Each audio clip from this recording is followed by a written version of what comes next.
Today, as we begin the sacred Holy Week, it's an opportunity for us to really reflect back on the last 40 days of Lent. This time that the Lord gives us to prepare in our hearts room to receive the graces of the sacraments. That's why this preparation time is so important for us. And it's so important for many of our young people as they're preparing to receive the sacraments for the first time. Many of our young people this last Wednesday went to the sacrament of reconciliation for the first time, and the church was almost as full as it is now.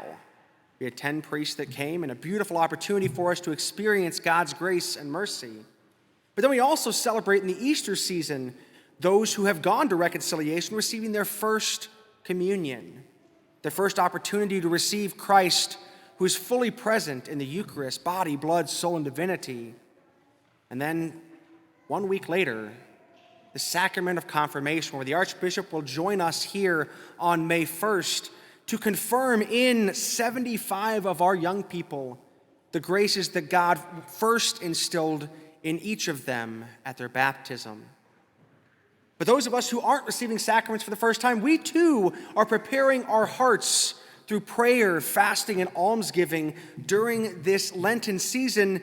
And during this Holy Week, we have an opportunity to delve even deeper into our relationship with God by embracing once again that gift of faith that He bestows upon us, that He offers to us.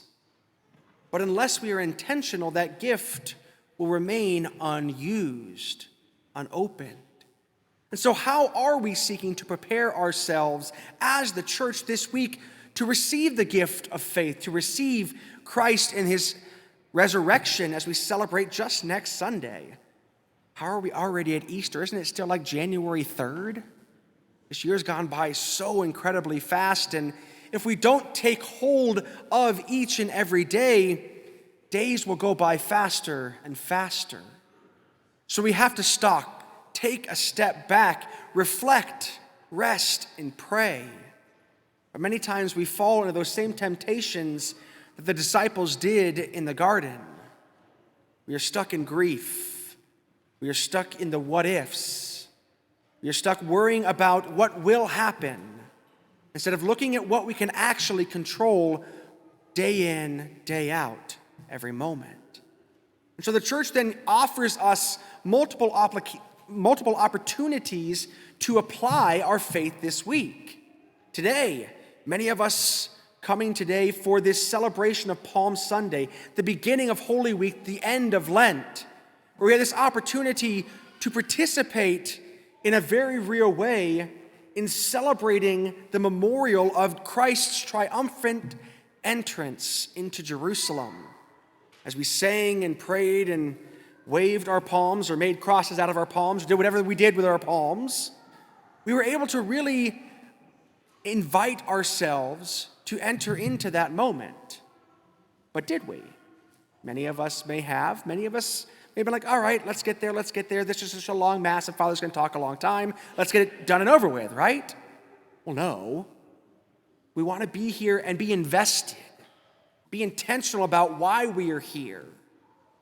And so the church continues to offer us opportunities this week. This Tuesday, we'll celebrate the Chrism Mass at the Cathedral of Our Lady of Perpetual Help, where the new oils to be used during this season of Easter and this whole liturgical year are blessed. We receive anew the chrism, the sacred chrism that will be used at confirmation and at Easter just next Saturday evening, where we receive the oil of the catechumenate and the holy oil that is used for the sick, that are kept back in the ambry that many times we don't even realize are present with us in the church. The ambry is that little glass place that's over by the baptismal font, just the technical name for it.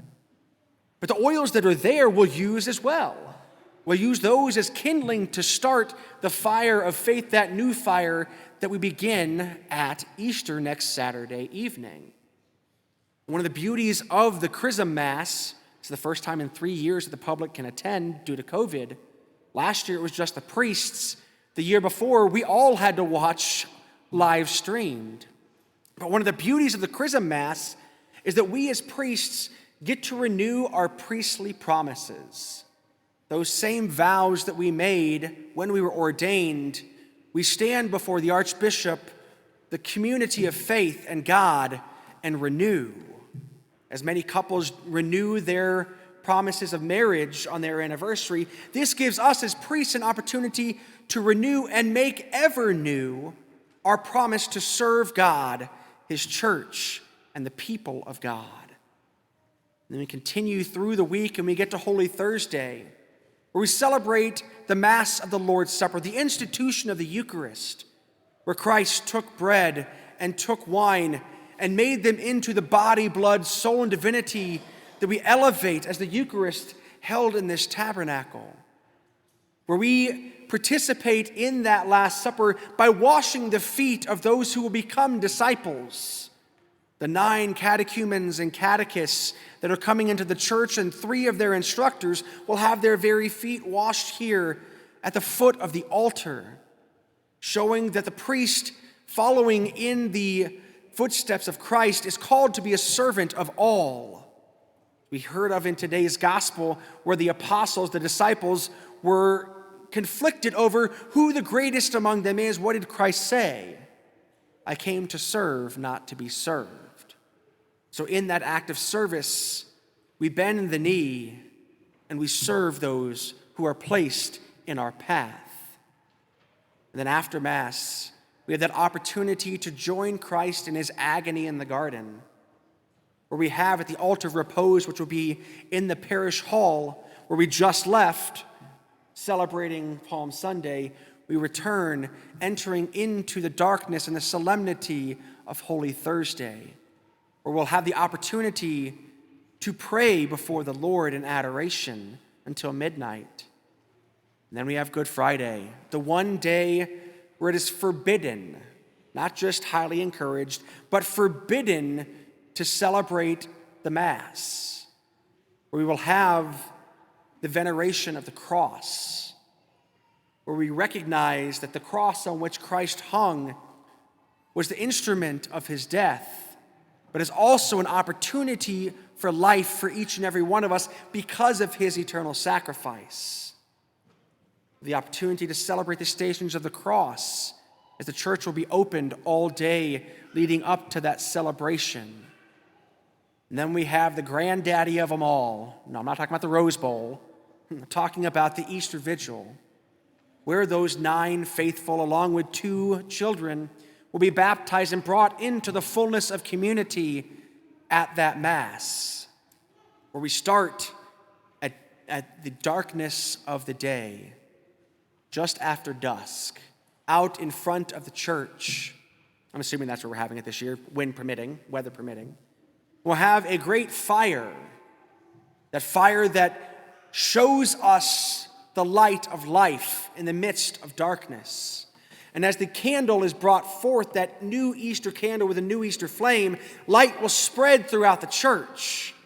The church that is surrounded in darkness, the light of faith will spread by the candles that each and every one of us hold, representing that same candle that was given to us at our baptisms.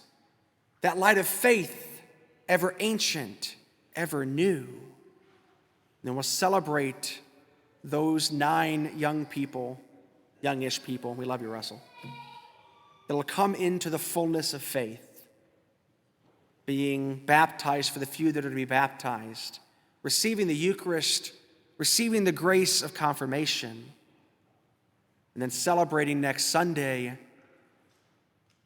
the resurrection. But the Lord is offering us so many things this week that we tend to take for granted.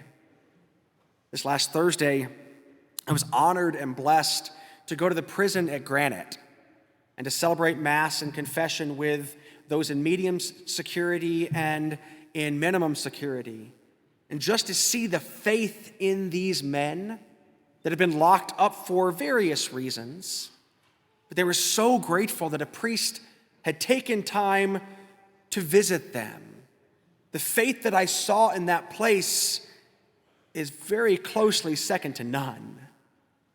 My allergies were killing me because it's western Oklahoma and wind and cedar and smoke and pollen. And I couldn't find a Kleenex because in the prison, toilet paper is like gold, almost like the beginning of the pandemic for us, where we had to go and take all the toilet paper off of the stocks of shelves. But I went there and said, does anybody by chance have a Kleenex? I couldn't find any. One of the gentlemen offered me, here, you can use my shirt. And I just saw in that the respect and the honor that they had for the dignity of the priesthood in a way that I've never seen before. It almost brought tears to my eyes. I said, no, I'll go find something else. But the fact that they were willing to give of all that they had, that is what we are called to enter into this week, my brothers and sisters. Yes, we have work, we have school, we have priorities other than God in our lives, but this is an opportunity, my brothers and sisters, to take a step back, to reflect on whose we are, by whom we have been claimed, and to begin anew. God is never changing. He is ever ancient, but also ever new. He gives us everything that we need and everything that we have. What have we given back to him lately? Through this time of Lent, we've been invited to pray, to fast, and to give. What has that done to our hearts? If we've entered in, it has opened up for us the opportunity to experience the Lord in a new way.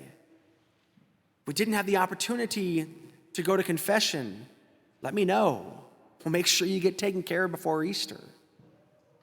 Don't let this chance go by.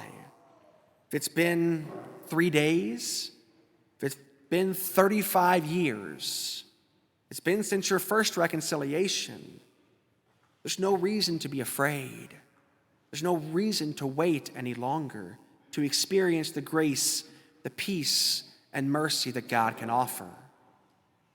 That is what he's here to present to us during this most holy of holy weeks. As we enter into the Triduum, those 3 days that are the holy of holies in our faith, and we enter in not embracing sin, but instead embracing the love and passion of Christ. But it's up to each and every one of us how we want to enter in. Whether we want to be people embracing the cross or running from it. My challenge and my hope for each and every one of us, whether this is the first time we've been to Mass since Christmas or Ash Wednesday, or since just yesterday, may we embrace what Christ offers and share what he gives.